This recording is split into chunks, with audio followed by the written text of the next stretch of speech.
ಮಕ್ಕಳೇ, ನಾನು ಈ ದಿನ ಕುಮಾರವ್ಯಾಸ ಬರೆದಿರ್ತಕ್ಕಂಥ ಅಭಿಮನ್ಯು ಪರಾಕ್ರಮ ಅಂತಕ್ಕಂಥ ಪದ್ಯವನ್ನ ಮಾಡಿಕೊಟ್ಟಿದ್ದೀನಿ. ಅಭಿಮನ್ಯು ಪರಾಕ್ರಮ ಕುಮಾರವ್ಯಾಸರು ಬರೆದಿರ್ತಕ್ಕಂಥದ್ದು.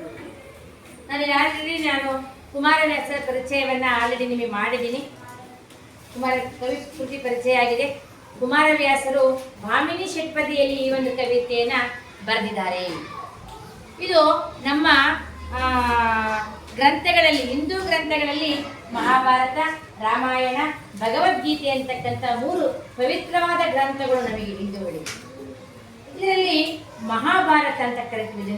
ಇದನ್ನ ಮಹಾಭಾರತ ಅಂತ ಕರಿತೀವಿ, ಕುಮಾರವ್ಯಾಸ ಭಾರತ ಅಂತ ಕರಿತೀವಿ, ಕರ್ನಾಟಕ ಭಾರತ ಕಥಾಮಂಜರಿ ಅಂತ ಕರಿತೀವಿ, ವ್ಯಾಸ ಭಾರತ ಅಂತ ಕರಿತೀವಿ, ಗದುಗಿನ ಭಾರತ ಅಂತ ಕರಿತೀವಿ. ಮಕ್ಕಳೇ, ಇಷ್ಟು ಹೆಸರುಗಳು ಈ ಕುಮಾರವ್ಯಾಸ ಬರೆದಿರ್ತಕ್ಕಂಥ ಗ್ರಂಥಕ್ಕೆ ಇದೆ. ಗದಗಿನ ಭಾರತ ಅಂತ ಯಾಕೆ ಕರಿತೀವಿ ಅಂದ್ರೆ, ಕುಮಾರವ್ಯಾಸರು ಗದಗ ಜಿಲ್ಲೆಯಲ್ಲಿ ಹುಟ್ಟಿರ್ತಾರೆ. ಗದಗ ಜಿಲ್ಲೆಯ ಕೋಳಿವಾಡ ಅಂತಕ್ಕಂಥ ಗ್ರಾಮದಲ್ಲಿ ಇವರು ಹುಟ್ಟಿರ್ತಾರೆ. ಆದ್ದರಿಂದ ಆ ಗದಗ ಜಿಲ್ಲೆಯಲ್ಲಿ ಹುಟ್ಟಿದ್ರಿಂದ ಗದಗಿನ ಭಾರತ ಗದಗಿನ ಭಾರತ ಅಂತ ಕರೆದ್ರು. ಇವರ ಮೂವರ ಹೆಸರು ನಾರಾಯಣಪ್ಪ, ಅದೆಲ್ಲ ಕುಮಾರವ್ಯಾಸ ಅಂತಕ್ಕಂಥ ವ್ಯಾಸರಾಯ ಇವರ ಗುರುಗಳಾಗಿರ್ತಾರೆ ಅಂತ ಹೇಳ್ತಾ ನಾನು ಕವಿಕೃತಿ ಪರಿಚಯವನ್ನ ಇನ್ನೊಂದು ಟೈಮಲ್ಲಿ ಮಾಡಿಕೊಟ್ಟಿದ್ದೀನಿ. ಈಗ ಅಭಿಮನ್ಯು ಪರಾಕ್ರಮ ಅಂತಕ್ಕಂಥ ಆ ಪದ್ಯದ ಹಿನ್ನುಡಿಯನ್ನು ಸ್ವಲ್ಪ ಹೇಳಕೊಡ್ತೀನಿ. ಏನಿಲ್ಲ, ಪಾಂಡವರು ಮತ್ತು ಕೌರವರು ಅಂತಕ್ಕಂಥವ್ರು ಅಣ್ಣ ತಮ್ಮಂದಿರಾಗಿರ್ತಾರೆ. ಮಹಾ ಹಿಂದಿನ ಕಾಲದಲ್ಲೂ ಸಹ ಇದು ಕಂಡು ಬರ್ತಾ ಇದೆ. ಈ ದಾಯಾದಿಗಳ ವೈಷಮ್ಯ ಅಂತ ಹೇಳ್ಬಹುದು. ಎಷ್ಟೇ ನಾವು ಇಲ್ಲ ಚೆನ್ನಾಗಿದ್ದೀವಿ ಅಂತ ಅಂದ್ರೂ ಅಣ್ಣ ತಮ್ಮಗಳಲ್ಲಿ ಎಲ್ಲೋ ಒಂದ್ ಕಡೆ ಸ್ವಲ್ಪನಾದ್ರೂ ಜಲಾಸಿ, ಅಸೂಯೆ ಅಂತಕ್ಕಂಥದ್ದು ಇದ್ದೇ ಇರುತ್ತೆ ಅನ್ನೋದು ನಮ್ಮ ಮೂಲ ಗ್ರಂಥಗಳಲ್ಲಿ ಸಹ ಕಂಡು ಬರ್ತಾ ಇದೆ. ಅದನ್ನು ನೋಡಿದಾಗ ಕೌರವರು ಮತ್ತು ಪಾಂಡವರು ಅಣ್ಣ ತಮ್ಮಂದಿರು ಮಕ್ಕಳು ಅಲ್ವಾ. ಹೀಗಿದ್ದಾಗ ಒಂದ್ಸರಿ ಕಾರಣಾಂತರದಿಂದ, ಯಾಕಂದ್ರೆ ನಾನು ಎಲ್ಲಾ ಪುರಾಣ ಕಥೆಯನ್ನು ಹೇಳಕ್ ಹೋಗೋದಿಲ್ಲ, ನಾನೀಗ ನೇರವಾಗಿ ಪದ್ಯಕ್ಕೆ ಬರ್ತೀನಿ. ಅವರು ಕಾರಣಾಂತರದಿಂದ ಕೊನೆಗೆ ಒಂದು ದೊಡ್ಡ ಯುದ್ಧವನ್ನ ಪ್ರಾರಂಭ ಮಾಡ್ತಾರೆ ದ್ರೋಣಾಚಾರ್ಯರು. ಅದಕ್ಕೆ ಪದ್ಮವ್ಯೂಹ ಅಂತ ಕರೀತಾರೆ. ಆ ಪದ್ಮವ್ಯೂಹ ಅಂತಕ್ಕಂಥ ಯುದ್ಧವನ್ನ ಒಂಥರ ಮೋಸದ ಯುದ್ಧ ಅಂತಲೇ ಹೇಳ್ಬೋದು. ಯಾಕೆ ಅದ್ರ ಮೋಸದ ಯುದ್ಧ ಅಂತ ನಾನು ಹೇಳ್ತೀನಿ ಅಂದ್ರೆ, ಅರ್ಜುನ ಇಲ್ಲದಂತ ಸಮಯದಲ್ಲಿ ಅದಲ್ವಾ, ಆ ಪದ್ಮವ್ಯೂಹವನ್ನ ಭೇದಿಸ್ತಕ್ಕಂಥ ವಿದ್ಯೆ ಕೇವಲ ಕೃಷ್ಣನಿಗೆ ಮತ್ತು ಅರ್ಜುನನಿಗೆ ಮಾತ್ರ ಗೊತ್ತಿರುತ್ತೆ ಪಾಂಡವರ ಕಡೆಯಲ್ಲಿ. ಅಂತಹ ಸಂದರ್ಭದಲ್ಲಿ ದ್ರೋಣಾಚಾರ್ಯರು ಯುದ್ಧವನ್ನ ಸಾರ್ತಾರೆ. ಆ ಯುದ್ಧವನ್ನ ಸಾರಿದಾಗ ಮನೆಯಲ್ಲಿ ಭೀಮ ಮತ್ತು ಧರ್ಮರಾಯ ಇರ್ತಾರೆ. ಯುದ್ಧವನ್ನ ಸಾರಿದರೆ ಅಂತಹ ಸಂದರ್ಭದ ಒಂದು ತುಣುಕನಲ್ಲಿ 7ನೇ ತರಗತಿ ಪಠ್ಯದಲ್ಲಿ ಇಟ್ಟಿದ್ದಾರೆ ಪಠ್ಯದಲ್ಲಿ. ಆಗ ಧರ್ಮರಾಯ ಚಿಂತಾಕ್ರಾಂತರಾಗಿ ಕೂತಿರ್ತಾರೆ. ಚಿಂತಾಕ್ರಾಂತರು ಏನ್ ಮಾಡ್ಬೇಕಪ್ಪ, ಕೃಷ್ಣ ಇಲ್ಲ, ಅರ್ಜುನ ನೋಡಿದ್ರೆ ಎಲ್ಲೋ ಒಂದು ಬೇರೆ ಕಡೆ ಯುದ್ಧಕ್ಕೆ ಹೋಗಿದ್ದಾರೆ, ನಾವೇನ್ ಮಾಡ್ಬೇಕು ಈಗ ಅಂತ ಚಿಂತಾಕ್ರಾಂತರಾಗಿ ಧರ್ಮರಾಯ ಕೂತಿರ್ತಾರೆ ಮತ್ತು ಭೀಮ ಕೂತಿರ್ತಾರೆ. ಅಂತಹ ಸಂದರ್ಭದಲ್ಲಿ ಅಭಿಮನ್ಯು ಬರ್ತಾನಲ್ಲಿಗೆ. ಅಭಿಮನ್ಯು ಬಂದು, ದೊಡ್ಡಪ್ಪ ನೀವೇಕೆ ಚಿಂತಾಕ್ರಾಂತರಾಗಿ ಕೂತಿದ್ದೀರಾ ಅಂತ ಹೇಳಿದಾಗ ಆ ಒಂದು ಯುದ್ಧದ ವಿವರವನ್ನ ಅಭಿಮನ್ಯುವಿಗೆ ಹೇಳ್ತಾರೆ. ಆಗ ಅಭಿಮನ್ಯು ಹೇಳ್ತಾನೆ, ನನಗೆ ಯುದ್ಧ ಮಾಡ್ತಕ್ಕಂಥದ್ದು ಗೊತ್ತು, ಪದ್ಮವ್ಯೂಹವನ್ನ ಹೇಗೆ ಭೇದಿಸ್ಬೇಕು, ಹೇಗೆ ಯುದ್ಧ ಮಾಡಬೇಕು, ಹೇಗೆ ಸೋಲಿಸ್ಬೇಕು ಎಲ್ಲ ಗೊತ್ತು ಅಂತ ಹೇಳಿರ್ತಾನೆ. ಕಾರಣ ಅದೊಂದು ಹಿಂದೆ ಕಥೆ ಇದೆ.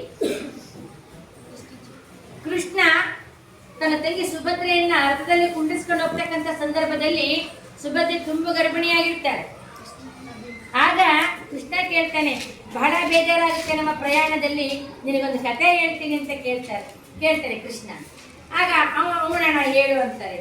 ಅಲ್ಲಮ್ಮ, ಹಿಂದೆ ಆಗೋಗಿರೋದು ಹೇಳೋಣ ಅಥವಾ ಮುಂದೆ ಬರೋದು ಹೇಳೋಣ ಅಂತ ಕೃಷ್ಣ ಕೇಳಿದಾಗ, ಹಿಂದೆ ಆಗೋಗಿರೋದು ಎಲ್ಲರಿಗೂ ಗೊತ್ತಿರುತ್ತೆ, ಇಲ್ಲ ಮುಂದೆ ಆಗದೆ ಹೇಳೋಣ ಅಂತ ಕೇಳ್ತಾನೆ ಸುಭದ್ರೆ. ಆಗ ಕೃಷ್ಣ ಪ್ರಾರಂಭವನ್ನ ಮಾಡ್ತಾನೆ ಕಥೆಯನ್ನ. ಏನು, ಮಗು ಹೇಗೆ ಹುಟ್ಟುತ್ತೆ, ಚಕ್ರವ್ಯೂಹ ಹೇಗೆ ರಚನೆ ಆಗುತ್ತೆ, ಮುಂದೆ ಏನೋ ಎಲ್ಲ ಕಥೆಯನ್ನು ಹೇಳ್ಕೊಂಡ್ ಬರ್ತಾ ಇರ್ತಾರೆ. ಆಗ ಕತೆ ಕೇಳ್ತಾ ಕೇಳ್ತಾ ಕೇಳ್ತಾ ಸುಭದ್ರೆ ಅಂತ ಅಂತಿದ್ದೆಲ್ಲ ಹಂಗೆ ನಿದ್ದೆ ಹೋಗ್ಬಿಡ್ತಾಳೆ. ಆ ನಿದ್ದೆ ಹೋಗ್ತಕ್ಕಂಥ ಸಂದರ್ಭದಲ್ಲಿ ಯಾರೋ ಬೇರೆ ವಾಯ್ಸ್ ಕೇಳಿ ಬರ್ತಾ ಇದೆಯಲ್ಲ, ಸುಭದ್ರೆ ವಾಯ್ಸ್ ಅಲ್ವಲ್ಲ ಅಂತ ಕೃಷ್ಣ ಅಂತಾರೆ ಹಿಂದಕ್ಕೆ ರಥದಲ್ಲಿ ನೋಡಿದಾಗ ಸುಭದ್ರೆ ಗಾಢ ನಿದ್ದೆ ಮಾಡ್ತಾ ಇರ್ತಾಳೆ. ಆಗ ಯಾರು ಹೂಗುಟ್ಟಿದ್ ಮತ್ತೆ ನನ್ನ ಕಥೆಯನ್ನ ಅಂತ ಕೇಳಿದಾಗ ನೋಡಿದಾಗ ಒಂದು ಡೌಟ್ ಬರುತ್ತೆ ಕೃಷ್ಣನಿಗೆ. ಏನು ಒಳಗಡೆ ಇರ್ತಕ್ಕಂಥ ಒಂದು ಪಿಂಡ, ಗರ್ಭವತಿ ಆಗಿರ್ತಾಳಲ್ಲ, ಒಳಗಡೆ ಇರ್ತಕ್ಕಂಥ ಮಗು ಹೂಗುಡ್ತಾ ಇರುತ್ತೆ, ಅದು ಗೊತ್ತಿರೋದಿಲ್ಲ ಅವನಿಗೆ. ಅವನು ಒಂದು ಗುಂಗಾರಿಯಾಗಿ ಮೂಗಿನ ಸೊಳ್ಳೆಯ ಮೂಲಕ ಸುಭದ್ರೆಯ ಒಳಗಡೆ ಹೋದಾಗಿ ನೋಡಿದಾಗ ಹೊತ್ತು ಕೈ ತಲೆ ಖಂಡವಾದ ರೂಪ ಇರುತ್ತೆ ಒಳಗಡೆ ಅಭಿಮನ್ಯುವುದು. ಆಗ ಕೃಷ್ಣ ಎಲ್ಲವನ್ನು ಕಟ್ ಮಾಡಿ ಕೇವಲ ಒಂದು ತಲೆ ಎರಡು ಕೈ ಮಾಮೂಲಿನ ಹೇಗಿದ್ದೀವ ಹಾಗೆ ಅವನನ್ನ ಮಾಡಿ ಒಳಗಡೆ ಬರ್ತಾರೆ. ಅದು ಎಲ್ಲರೂ ಕಥೆಯನ್ನ ಕೇಳಿರ್ತಾರೆ ಅಭಿಮನ್ಯು. ಚಕ್ರವ್ಯೂಹದ ಒಳಗಡೆ ಹೋಗ್ತಕ್ಕಂತ ಕಥೆಯನ್ನ ಮಾತ್ರ ಕೇಳಿರ್ತಾನೆ. ಆದ್ರೆ ಹೊರಗಡೆ ಬರೋವಷ್ಟಕ್ಕೆ ಯಾರೇನೆ ಕೃಷ್ಣ ನೋಡ್ಕೊಂಡು ಬಿಡ್ತಾನೆ. ಹೊರಗಡೆ ಬರ್ತಕ್ಕಂಥ ಒಂದು ಚಾತುಚಕ್ಯತೆ ಅಭಿಮನ್ಯುಗೆ ಇರಲ್ಲ. ಇಷ್ಟ ಆಗುತ್ತಲ್ಲ. ಆಗ ಅಭಿಮನ್ಯು ನಾನು ದೊಡ್ಡಪ್ಪ ನಾನು ಯುದ್ಧಕ್ಕೆ ಹೋಗ್ತೀನಿ, ನಾನು ಕಳಿಸ್ಕೊಡಿ ಅಂತಕ್ಕಂಥ ಒಂದು ಸಂದರ್ಭವನ್ನ ಈ 7ನೇ ತರಗತಿ ಪಠ್ಯದಲ್ಲಿ ಇಟ್ಟಿದ್ದಾರೆ ಅಂತ ಹೇಳ್ತಾ ಆ ಪದ್ಯವನ್ನ ಓದುವ ಬಗೆ ಆ ಕುಮಾರವ್ಯಾಸರು ಈ ಒಂದು ಪದ್ಯವನ್ನ ಭಾಮಿನಿ ಷಟ್ಪದಿಯಲ್ಲಿ ಬರೆದಿದ್ದಾರೆ. ಮಕ್ಕಳೇ, ಭಾಮಿನಿ ಷಟ್ಪದಿ ಅಂದ್ರೆ ಏನು, ಅದರ ಲಕ್ಷಣಗಳೇನು, ಅದೆಲ್ಲವನ್ನು ಸಹ ನಾನು ಮುಂದಿನ ತರಗತಿಯಲ್ಲಿ ನಿಮಗೆ ತಿಳಿಸ್ತೀನಿ ಅಂತ ಹೇಳ್ತಾ ಭಾಮಿನಿ ಷಟ್ಪದಿಯಲ್ಲಿ ಕುಮಾರವ್ಯಾಸ ಬರೆದರೆ 6 ಷಟ್ಪದಿಗಳನ್ನ ಕಾಣ್ತಾ ಹೋಗ್ತೀವಿ. ಶರ, ಕುಸುಮ, ಭೋಗ, ಭಾಮಿನಿ, ಪರಿವರ್ತಿನಿ, ವಾರ್ಧಕ 6 ಷಟ್ಪದಿಗಳನ್ನ ಕಾಣ್ತೀವಿ. ಆ 6ರಲ್ಲಿ ಈ ಪದ್ಯ ಭಾಮಿನಿ ಷಟ್ಪದಿಯಲ್ಲಿ ಇದೆ ಅಂತ ಹೇಳ್ತಾ ಪದ್ಯವನ್ನ ಹಾಡ್ತೀವಿ.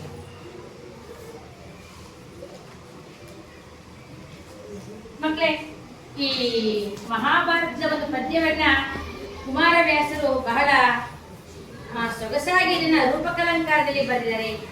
ಕುಮಾರವ್ಯಾಸ ಪ್ರತಿಯೊಂದು ಪದ್ಯವನ್ನ ಒಂದಕ್ಕೊಂದು ಹೋಲಿಕೆಯನ್ನ ಮಾಡಿ ಬರೆದಿದ್ದಾರೆ. ಅದಕ್ಕೆ ರೂಪಕಲಂಕಾರದಲ್ಲಿ ಬರೆದಿದ್ದಾರೆ. ಆದ್ದರಿಂದ ಕುಮಾರವ್ಯಾಸರನ್ನ ರೂಪಕ ಸಾಮ್ರಾಜ್ಯ ಚಕ್ರವರ್ತಿ ಅಂತ ಕರೀತೀವಿ ಮಕ್ಕಳೇ ಅಂತ ಬಿರುದು ಅವರಿಗಿತ್ತು. ಅನೇಕ ಉದಾಹರಣೆಗಳನ್ನು ಸಹ ನಾವು ಕುಮಾರವ್ಯಾಸ ಪದ್ಯದಲ್ಲಿ ಕಾಣ್ತಾ ಹೋಗ್ತೀವಿ. ಒಂದು ತುಣುಕಂದ್ರೆ ಸೂರ್ಯ ಹುಟ್ಟಿದ ಅಂತಕ್ಕಂಥದನ್ನ ನನಗೆ ಹೇಳ್ಬೇಕು. ಈಗ ಕವಿ ಕುಮಾರವ್ಯಾಸ ಸೂರ್ಯ ಹುಟ್ಟಾದನೆ ಅಂತ ಹೇಳ್ಬೇಕಾದ್ರೆ ಹೆಂಗೆ ಹೇಳ್ದಂದ್ರೆ, ತರಣಿ ತೆಗೆದನು ತಾವರೆಯ ಬಾಗಿಲಿನ ಬೀಗವನು ಅಂತ ಪದ್ಯದಲ್ಲಿ ಒಂದು ಸಾಲು ಬರ್ತಾವ. ತರಣಿ ಅಂತಂದ್ರೆ ಸೂರ್ಯ.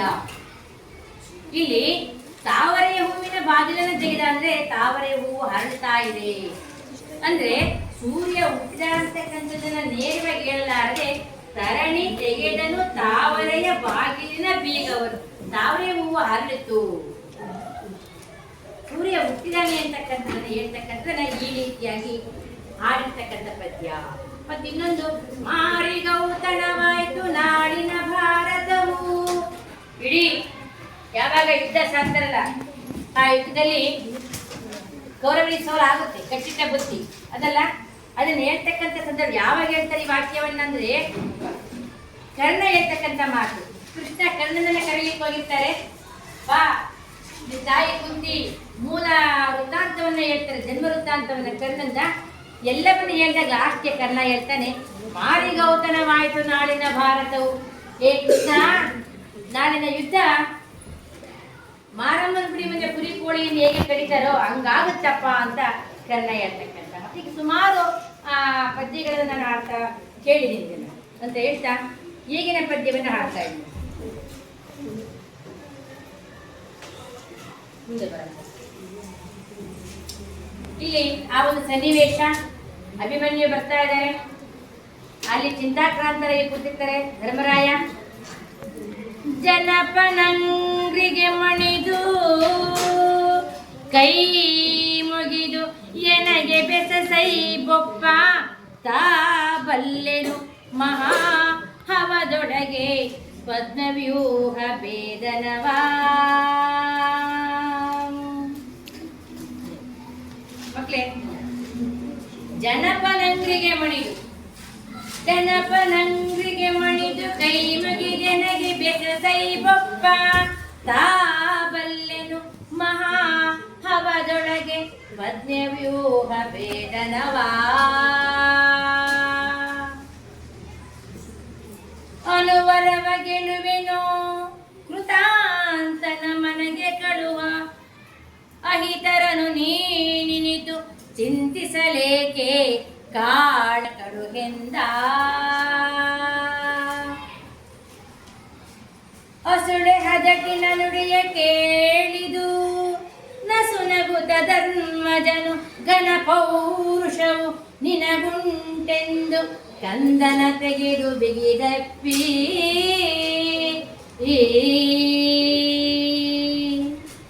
ಶಿಶುವು ನೀನೆಲೆ ಮಗನೇ ಶಿಶುವು ನೀನೆಲೆ ಮಗನೇ ಕಾದುವರು ಅಸಮ ಬಲರು ಕಣ ಮಹಾರಥ ಅಸುಗೆಯನು ನೀನೆಂತೋ ಸೈರಿಸಲಾಪೆ ಹೇಳೆಂದ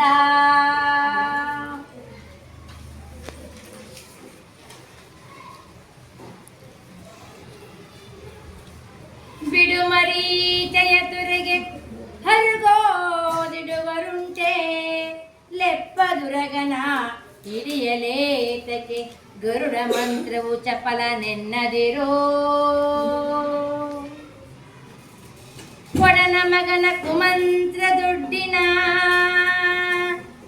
ಕಡಿತ ಕಾನ್ ಅಂಜುವೆನೆ ಬೆಕ್ಕಲ ನುಡಿಯಲಮ್ಮೆನು ತನ್ನ ನೀಗಳೇ ಬಿಟ್ಟು ನೋಡೆಂದ ಮತ್ತಿನ್ನೊಂದ್ಸರಿ ನೋಡ್ಕೊಳ್ಳಿ ಮುಂದೆ ಮೇಡಮ್ ಬಿಡುಮರೀತೆಯೇ ಹರಿಗೋದಿಡುವರುಂಟೆ ಲೆಪ್ಪದುರಗನ ಹಿಡಿಯಲೇತಕ್ಕೆ ಗುರುಡ ಮಂತ್ರವು ಚಪಲ ನೆನ್ನದಿರೋ ಕೊಡನ ಮಗನ ಕುಮಂತ್ರ ದೊಡ್ಡಿನ ಕಡಿತ ಕಾನಂಜುವೆನೆ ವೆಗ್ಗಳ ನುಡಿಯಲಮ್ಮೆನು ತನ್ನ ನೀಗಳೇ ಬಿಟ್ಟು ನೋಡೆಂದ ಕಂದ ದ್ರೋಣಾಚಾರ್ಯ ಹೇಳ್ತಲ್ಲ ಧರ್ಮರಾಯ ಹೇಳ್ತಾ ಹೋಗ್ತಾರೆ ಕಂದ ವೈರಿ ವ್ಯೂಹ ಅಸದಳವೆಂದೆನೆಪುದು ಅದರೊಳಗೆ ಗುರುನಂದನರು ರಾಧೇಯ ಭೂರಿಶ್ರವ ಜಯದ್ರತರೋ ಓ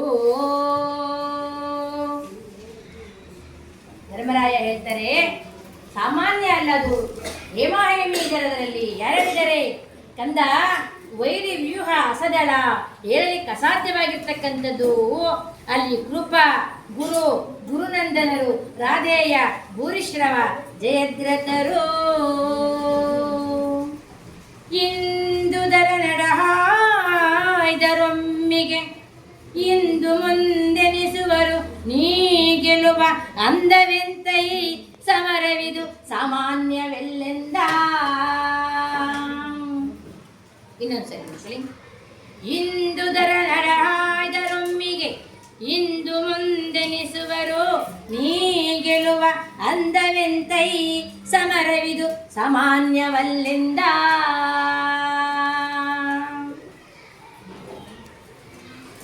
ಅದಕ್ಕೆ ಅಭಿಮನ್ಯು ಎಂಥ ಮಾತನ್ನ ಹೇಳ್ತಾನೆ, ಎಂಥ ಉತ್ತರವನ್ನ ಕೊಡ್ತಾರೆ ಅಂದ್ರೆ ಬಹಳ ಮುಖ್ಯವಾಗಿರ್ತಕ್ಕಂಥ ಪದ್ಯ. ಯಾವ ರೀತಿ ಹೋಲಿಕೆಯನ್ನ ಕುಮಾರವ್ಯಾಸ ಕೊಟ್ಟಿದ್ದಾರೆ ಅಂದ್ರೆ, ಗಾಳಿ ಬೆಮರುವುದುಂಟೆ, ಗಾಳಿ ಬೆವರುವುದುಂಟೆ, ವಹ್ನಿ ಜ್ವಾಲೆ ಹಿಮ ಕಂಜುವುದೇ, ಮಂಜಿನ ಮೇಲು ಗಾಳಿಗ ಉಂಟೆ, ಬುಲು ಬೇಸೆಗೆಯ ಬಿಸಿಲೊಳಗೆ. ವಾ, ಎಂತ ಹೋಲಿಕೆ! ಪದ್ಯವನ್ನು ವಿವರಿಸ್ಬೇಕಾದ್ರೆ ಇದಕ್ಕೆಲ್ಲವನ್ನ ಅರ್ಥವನ್ನ ಹೇಳ್ತಾ ಹೋಗ್ತೀನಿ ನಾನು. ಬಾಲನಿವನೆನ್ನದಿರು, ಬಾಲನಿವನೆನ್ನದಿರು, ದುಗುಡವ ತಾಳಲಾಗದು ಬೊಪ್ಪ, ನಿಮ್ಮಡಿಯಾಳಿಗೌತಣವ ತಿಕ್ಕುವೆ ನೊರಸೀರಿಪು ಬಲವಾ. ಮತ್ತೊಂದ್ಸರಿ ನೋಡ್ಕೊಳ್ಳಿ. ಬಾಲನಿವನೆನ್ನದಿರು ದುಗುಡವ ತಾಳಲಾಗದು ಬಪ್ಪ ನಿಮ್ಮಡಿ ಆಲಿಗಳಿಗೌತಣವ ಇಕ್ಕುವೆ ಒರಸಿರಿಪು ಬಲವಾ ಆ ಹರಿಬಲವನೀ ಖಂಡಿಗೆಳೆ ಮೋಹರ ಸಹಿತ ನಾ ಬಗೆನು ನಡೆ ಅರಸನಭಿಮನ್ಯುವಿಗೆ ನೇಮವ ಕೊಟ್ಟ ನಾ ಹವಕೆ ಏ ದೊಡ್ಡಪ್ಪ ಆಜ್ಞೆಯನ್ನ ಕೊಡ್ತಾರೆ. ಯಾವ ಥರ ಆಜ್ಞೆ ಕೊಟ್ಟರು? ಹರಿಬಲವನೀ ಖಂಡಿಗೆಳೆ ಮೋಹರ ಸಹಿತ ನಾ ಬಗೆನು ನಡೆ ಎಂದರಸ ಅಭಿಮನ್ಯುವಿಗೆ ನೇಮವ ಕೊಟ್ಟ ನಾ ಹವಕೆ ಏ ಆಗ ಜನಪನಂಗ್ರಿಗೆ ಮಣಿದು ಕೈ ಮುಗಿ ಜನಗೆ ಬೆಸಸೈ ಬೊಪ್ಪ ತಾಬಲ್ಲೆನು ಮಹಾ ಹವದೊಳಗೆ ಪದ್ಮವ್ಯೂಹ ಭೇದನವ. ಇನ್ನೊಂದ್ಸರಿ ಆ ಮೂರು ಲೈನು ಎಷ್ಟು ಚೆನ್ನಾಗಿದ್ದಾವೆ. ಜನಪನಂಗ್ರಿಗೆ ಮಣಿದು ಕೈ ಮುಗಿ ಜನಗೆ ಬೆಸಸೈ ಬೊಪ್ಪ ತಾಬಲ್ಲೆನು ಮಹಾ ಹವದೊಳಗೆ ಪದ್ಮವ್ಯೂಹ ಭೇದನವ. ಈ ರೀತಿ ಬಹಳ ರಾಗವಾಗಿ ನಾವು ಮಹಾಭಾರತವನ್ನ ಚಿಕ್ಕವಳಿದ್ದಾಗಲೇ ತನ್ನ ತಂದೆಯಿಂದ ಇದನ್ನು ಹಾಡೋದನ್ನು ಕಲ್ತ್ಕೊಂಡೆ. 3 ಮತ್ತು 6ನೇ ಸಾಲು ಬಂದಾಗ ಆ ಕೊನೆಯ ಅಕ್ಷರವನ್ನು ದೀರ್ಘವಾಗಿ ಎಳೆಯೋದ್ರಿಂದ ಅಲ್ಲಿ ಗುರುವನ್ನು ಹಾಕ್ತಾ ಹೋಗ್ತೀವಿ. ಅದನ್ನು ಭಾಮಿನಿ ಷಟ್ಪದಿಯ ಲಕ್ಷಣಗಳನ್ನು ಹೇಳ್ತಕ್ಕಂಥ ಸಂದರ್ಭದಲ್ಲಿ ನಾ ಎಲ್ಲವನ್ನೂ ಹೇಳ್ತೀನಿ ಮಕ್ಕಳೇ ಅಂತ ಹೇಳ್ತಾ ಪದ್ಯವನ್ನು ಮುಗಿಸ್ತೀನಿ.